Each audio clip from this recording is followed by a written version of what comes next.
नमस्कार, आप देख रहे हैं NBC 24 और मैं हूं आप सभी के साथ ब्रह्मचारी आशीष। बिहार में बढ़ती नाराजगी भारतीय जनता पार्टी के बीच जिस तरीके से चिराग पासवान की देखने को मिली, ऐसे में साफ साफ जो है सीट बंटवारे को लेकर के अमित शाह से मुलाकात करने के बाद चिराग पासवान अब एनडीए में ही रहेंगे, ये लगभग तय हो चुका है। जिस तरीके से लगभग क्या कहें, ये पूरा तय हो चुका है। जिस तरीके से लगातार चिराग पासवान को इंडिया ब्लॉक की तरफ से ऑफर आ रहे थे, 8 सीट बिहार में देने की बात की जा रही थी और उसी के साथ साथ 2 उत्तर प्रदेश से भी सीटें देने की बात की जा रही थी। ऐसे में जब भाजपा को इसकी भनक लगी तो भारतीय जनता पार्टी ने 5 सीट चिराग पासवान को देने का फैसला कर लिया है। आपको बताते चलें कि चिराग पासवान लगातार जो है कहीं ना कहीं 6 सीट की दावेदारी पेश कर रहे थे, 6 सीट की मांग कर रहे थे। अब भारतीय जनता पार्टी ने उनको 5 सीट देने का वादा जो है वो कर दिया है। इसी के साथ साथ आपको बताते हैं कि पशुपति पारस का पत्ता कटता हुआ दिखाई दे रहा है। पशुपति पारस गुट को अब केवल 1 सीट दी जाएगी और उसी के साथ साथ पशुपति पारस के हाथ से हाजीपुर सीट भी निकलती हुई नजर आ रही है। आपको बताते चले कि प्रिंस पासवान समेत अन्य नेता जो है उनको अब की बार टिकट नहीं मिलेगा। पशुपति पारस को समस्तीपुर से टिकट दी जाने की संभावनाएं हैं। चिराग पासवान को हाजीपुर सीट जो है वो कहीं ना कहीं उन्हीं को जा रही है और अभी तक जो खबरें निकल करके सामने आ रही हैं उसमें यह है कि राज्यसभा में पशुपति पारस गुट को 1 सीट दी जाएगी और ऐसे में प्रिंस पासवान राज्यसभा भेजे जा सकते हैं।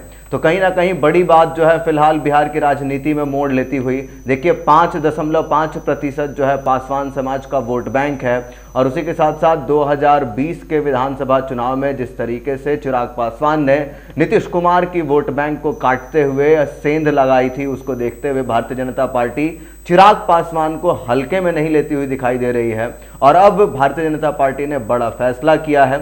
इसी के साथ साथ आपको एनडीए का पूरा सीट समीकरण समझाते हैं बिहार का। बिहार में 40 लोकसभा सीटें हैं, 15 सीटों पर अब की बार जनता दल यूनाइटेड यानी नीतीश कुमार को दी जा रही हैं। उसी के साथ साथ भारतीय जनता पार्टी खुद 17 सीटों पर अब की बार अपने उम्मीदवार उतारेगी।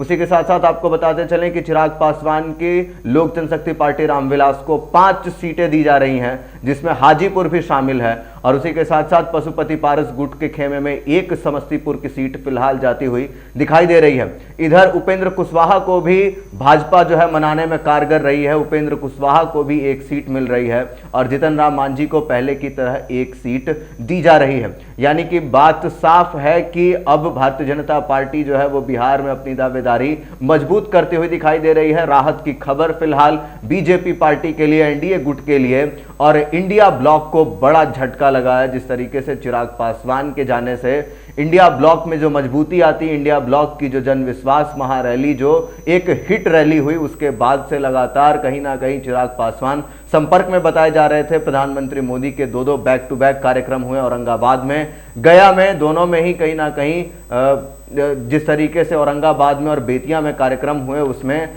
चिराग पासवान का मौजूद ना होना भी एक बड़ी वजह बताई जा रही थी। अब ऐसे में अमित शाह से मुलाकात के बाद सब कुछ तय माना जा रहा है।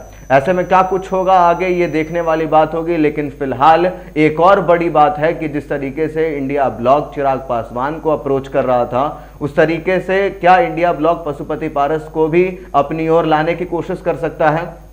तो ऐसे में आपको बता दें कि चिराग पासवान ने अपने पिता रामविलास पासवान के जाने के बाद पासवान समाज की वोट बैंक को अपनी ओर आकर्षित करने में एक भारी जो है महाजुटान किया है और इसकी वजह से अगर पारस इंडिया ब्लॉक की तरफ चले भी जाते हैं तो कोई बड़ा नुकसान होता हुआ नहीं दिखाई दे रहा है। लेकिन फिर भी पारस गुट जो है फिलहाल समझ सकती है कि इंडिया गठबंधन की ओर जाने में बिहार में उनको बड़ा नुकसान देखने को मिल सकता है, क्योंकि जिस तरीके से भारतीय जनता पार्टी पूरे के पूरे सीट समीकरण को साधते हुए आगे बढ़ रही है, ऐसे में पारस गुट का महज 1 सीट के साथ एनडीए में शामिल होना ही हित में होगा। ऐसे में क्या कुछ होगा ये तो देखने वाली बात होगी और फिर ऐसे में पशुपति पारस को भी अब की बार कहीं ना कहीं भारी झटका लग सकता है। जिस तरीके से झटका लग सकता है, क्या झटका लगभग लग ही चुका है।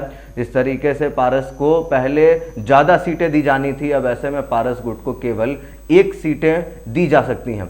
अब ऐसे में जो पूरी जानकारी है वो फिलहाल यही है कि एनडीए को राहत की सांस ले रही है, बीजेपी जो है कहीं ना कहीं राहत की सांस ले रही है। लगातार जो है दांव पेंच लगे हुए थे, लगातार चिराग पासवान को जिस तरीके से इंडिया ब्लॉक की तरफ से ऑफर दिए जा रहे थे उसमें भाजपा भी समझ सकती है कि चिराग पासवान कितना जरूरी है, और उसके बाद ये सीट जो है लगभग समीकरण तय माना जा रहा है। इधर इंडिया ब्लॉक में क्या होगा ये देखने वाली बात होगी, लेकिन फिलहाल भारतीय जनता पार्टी के खेमे में राहत तो जरूर है। बाकी के अपडेट्स के लिए बने रहिए NBC 24 पर। अगर आप हमारे वीडियो को फेसबुक पेज पे देख रहे हैं तो हमारे पेज को फॉलो कर लें। कमेंट में अपनी प्रतिक्रिया जरूर व्यक्त करें, क्योंकि आपकी प्रतिक्रिया हमारी ताकत है, सच की ताकत है।